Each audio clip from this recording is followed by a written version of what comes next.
Jonga tegding. Har doim gapiraverasan. Yo'q, Leo, yo'q.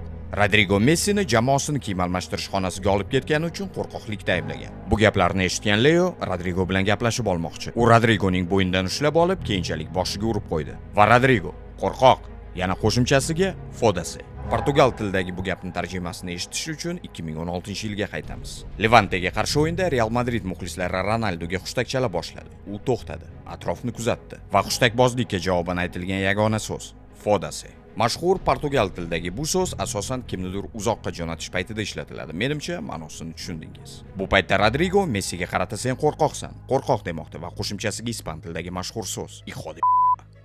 O'yin boshlanish arafasida suhbat davom etmoqda. U meni nega uradi? Yo'q, Leo, yo'q. Unday emas. Messi ham bu paytda Rodrigoga nimadir deb javob bermoqda va o'zining sardorlik bog'ichidagi 3 ta yulduzni Rodrigoga ko'rsatish uchun to'g'rilab qo'ydi.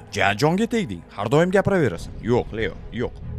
O'yinning 7-daqiqasida De Paul yiqitilgan paytda Messi yana Rodrigoni qidirmoqda va unga qarata shunday dedi: "Aytayotgan gaplaringni o'ylab gapir.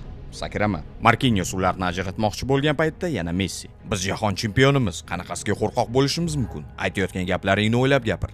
Senga yana qaytaraman. O'ylab gapir. Tushunarlimi?" Va gapining so'ngida Leo Rodrigoga qarata mana shu jestni qildi. Bu argentinaliklar tilida bu yerdan yo'qolib qol degani. Bu vaziyatdan keyin Argentina terma jamoasi futbolchilari Rodrigo bilan jiddiy o'ynay boshlashdi. 26-mart kuni Argentina Braziliyani qabul qiladi. Leo Messi bu o'yinlarda ishtirok etmaydi. Lekin bu kadrlarning davomini yana ko'rsak kerak.